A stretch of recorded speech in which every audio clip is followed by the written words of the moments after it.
Hi friends, எல்லாருக்கு வணக்கம். Social 360 உங்கள் விஜே பாலமுருகன் பேசுகிறேன். ஹாப்பி உமன்ஸ் டே நண்பா. என்னோட சிஸ்டர்ஸ் அண்ட் எல்லாருக்கும் சொல்லிக்கிறேன், என் ஃப்ரெண்ட்ஸ் எல்லாருக்கும் சொல்லிக்கிறேன். ஒரு நியூ ட்ரையாக ஒரு விஷயத்தை நம்ம ட்ரை பண்ண போகிறோம். உமன்ஸ் டே முன்னிட்டு ஒரு ஒரு ஒரு தனித்துவமான குரலை ட்ரை பண்ணுறோம். Happy women's day.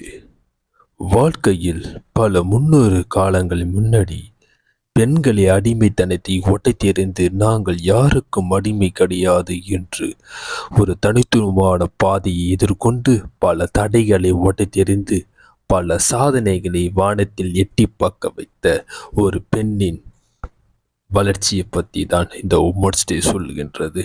இன்னும் மேலும் மேலும் இருக்கிற பெண்களுக்கு ஒரு அடையாளமாகவும் ஒரு விழிப்புணர்வாகவும் அடுத்த கட்டத்துக்கு கொண்டு போகிறதுக்காகவும் இந்த உமன்ஸ் டே இருக்கின்றது. பல தடைகளை உடைத்து சாதனை பெண்ணாக வர வேண்டும் சொல்லிட்டு சோசியல் 360 உங்கள் விஜய் பாலமுருகன்.